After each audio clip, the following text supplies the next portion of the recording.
In a lot of ways, today's kind of a sad day because I have to say goodbye to the car that got me through the last 3 years. A car that I'm very comfortable with. I like the color and everything. It's been really reliable.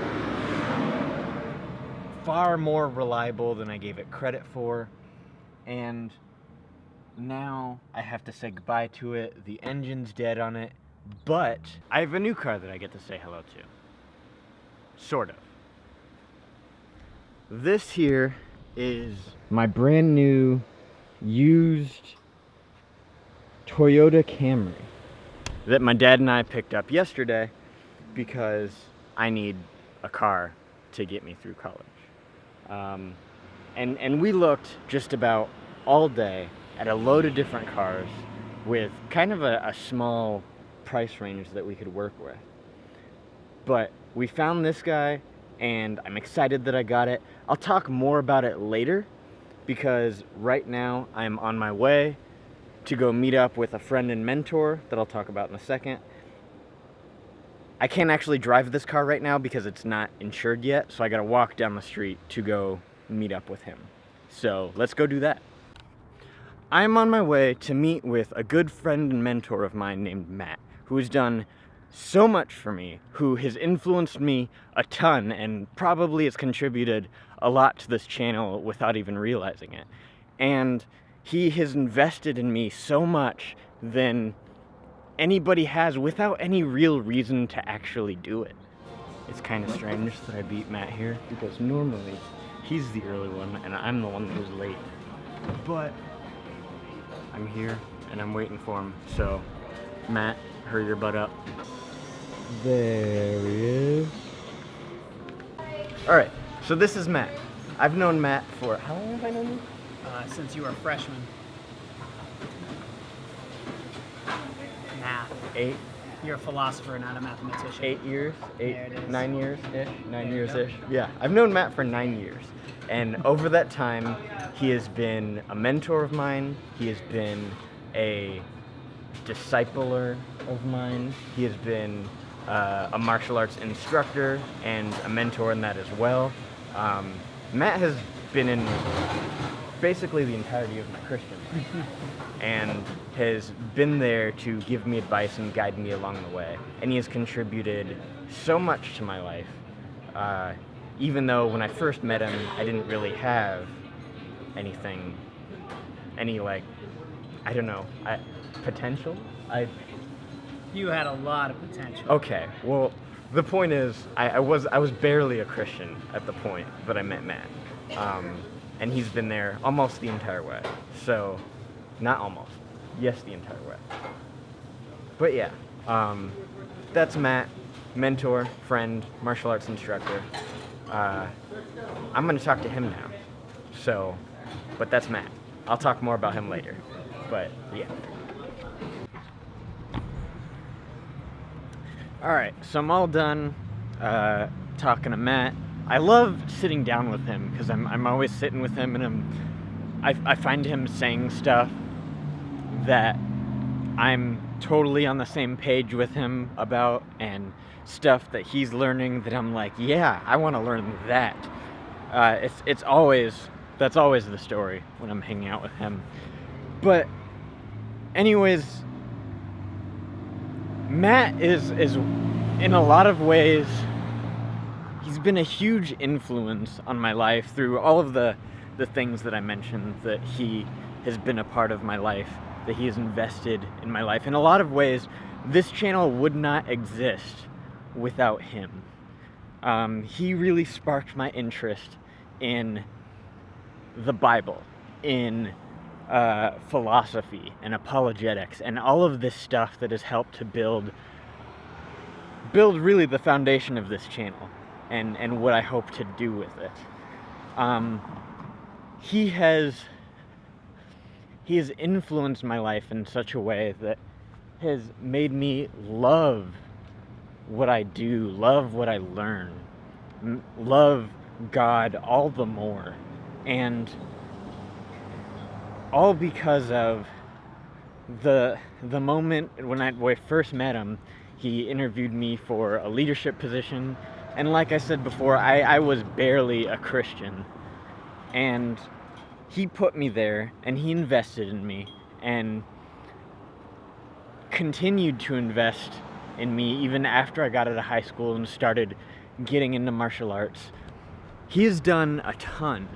Now I've got to go take care of the car, maybe clean it up a little bit, get it registered, and go take care of that stuff. So let's go do that.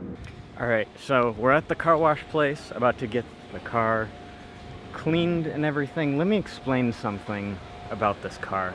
Nobody wanted this car. This car had been sitting on the side of the road for probably 4 weeks. There's tape stuck on the inside of the windows. The car is covered in dirt and it gets all over the place. There's a dent right here on the side of the car that looks like an accident, but as it turns out, one of the old ladies that used to own the car couldn't see anymore, opened it into a pole. Nobody believed the previous owner that was the case. They thought that it was an accident and there was something wrong with the car. We're here getting it cleaned. We're gonna get some of the hubcaps replaced. We might end up replacing the tires. There's a little bit of work to do in the car, but we're here taking care of it and getting it all cleaned up. Okay, so we left the car out at the car wash place because it has a lot of work to be done, so we'll pick it up later tonight. Now we're here at a tire shop getting the hubcaps for the car because it is missing two, so we need to put those on it. But while we're doing that, I want to tell a quick story. So in the 1950s, Toyota moved their company here and decided that they wanted to start selling cars in America. Now, Toyota, they weren't anything that anybody was looking forward to. People knew that it was a Japanese company, so there was some stigma there based on the time period that was surrounding it. But Toyota made really quality cars that were built to last, up to like 300, 4,000 miles. It was a car that was built like a tank. That's at least the way that my dad describes it. My dad, being a car salesman for 40 plus years, sold hundreds of these cars because they were such quality cars. Even today, Toyota has the best resale value of any car in the market, and that's because their cars are meant to last. The reason that we got such a great car out of this one is because the car has value. The car still has a lot of juice in it. We got a great deal on the car because the car is such a long-lasting car, and that's why I'm excited that we got it, because it, despite what people saw out of it, despite what, you know, the dirtiness of the car, the dust that was on the car, the missing hubcaps, the dents on the side of the car is a quality car that is going to be reliable for years to come because of the way that it was made. And, you know, people didn't see that based on the outward appearance. Alright, so I'm here picking up the new car from the car wash place. It's all cleaned and everything. It looks freaking incredible. The registration is all taken care of, and I am officially the proud owner of this Toyota Camry. And I mean that when I say proud owner, because everybody else looked past this thing and they didn't want any part of it. And well, mainly because my dad was there, I saw value in it. But because I had my dad, I was able to see something that other people couldn't see. I was able to see how valuable this thing actually is. And so if you haven't figured it out already, this vlog is not about the car. Not really. What this vlog is actually about is how we should be approaching people, how we should attribute value to human beings despite what we see on the front cover. Sometimes we see people that we don't like the way that they look, or we see different ideologies. We see atheism, we see liberalism, we see things that we traditionally don't like for whatever preconceived notions that we hold. We shouldn't be treating people like people treated this car, leaving them on the side of the road because we didn't like the way that it looked. We didn't like the color that it was. We didn't like the dents on the side of it that we saw. Whatever it is that we're seeing in people that cause us to treat them differently than other people is the issue that I'm trying to address.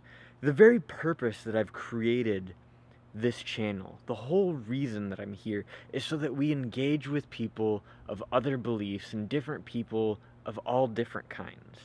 We talk to them about our beliefs. We figure out what they believe and why.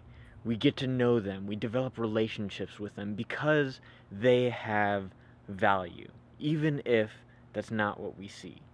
We don't treat them like they're stupid. We don't automatically assume that they're wrong about everything or that they haven't thought about what we believe. When we're arguing with people, when we're debating with people, it shouldn't be seen as a fight. That's not what debate is. It's a conversation. It's something that you engage in. And that has a lot of value when you engage with it on a more personal level, when you're not attacking somebody because of it, or when you're ignoring them because you don't like them. So that is one of the things that I've learned that I took away from this whole new car thing, and I hope that it's something that benefits you too. I know that, like, there hasn't been a whole lot of, like, cool scenic shots and any music or anything in this vlog, but this might be the most valuable vlog that I've posted yet, because oftentimes we don't realize that we're treating people differently, and we are, and that's what I want to change. So, get out and engage with people of different beliefs, talk with people, develop relationships with people. Thanks for watching.